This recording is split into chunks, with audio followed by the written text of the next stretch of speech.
مفسرین فرماتے ہیں کہ حضرت یعقوب علیہ السلام 40 سال تک نابینا رہے۔ 40 سال وہ رات دن روتے رہے۔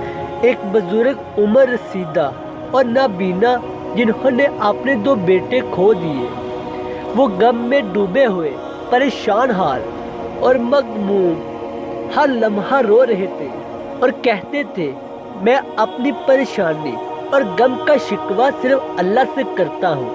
یہ آیت دل پر گہرا اثر ڈالتی ہے۔ حضرت ابو بکر رضی اللہ تعالیٰ عنہ جب فجر کی نماز میں اسے پڑھتے تو رو پڑتے اور لوگ بھی رونے لگتے۔ حضرت عمر رضی اللہ تعالیٰ عنہ کا بھی یہی حال تھا۔ جب وہ یہ آیت پڑھتے تو لوگ جان لیتے کہ وہ رونے لگ گئے اور سب لوگ بھی رونے لگتے۔ میں اپنی پریشانی اور غم کا شکوہ صرف اللہ سے کرتا ہوں۔ ایک رات حضرت یعقوب علیہ السلام سجدے میں تھے اور شدید گریہ کر رہے تھے اور بار بار کہہ رہے تھے اے میرے رب، کیا تم میری کمزوری پر رحم نہیں کرتا؟ اے میرے رب، کیا تم میری ضعیفی پر رحم نہیں کرتا؟ اے میرے رب، کیا تم میری بڑی عمر پر رحم نہیں کرتا؟ اے میرے رب، کیا تم میری عاجزی پر رحم نہیں کرتا؟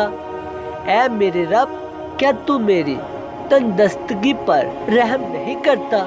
اللہ تعالیٰ فرماتا ہے اور ان کی آنکھیں غم سے سفید ہو گئی اور وہ اپنے غم کو دل میں چھپائے ہوئے تھے۔ اللہ نے ان پر وحی کی، اے یعقوب، میری عزت اور جلال کی قسم، اگر یوسف مر چکا ہوتا تو میں اسے تیرے لیے زندہ کر دیتا۔ پھر دوسرے دن انہیں خوشخبری ملی اور انہوں نے فرمایا کیا میں نے تم سے نہیں کہا تھا کہ میں اللہ کی طرف سے وہ جانتا ہوں جو تم نہیں جانتے؟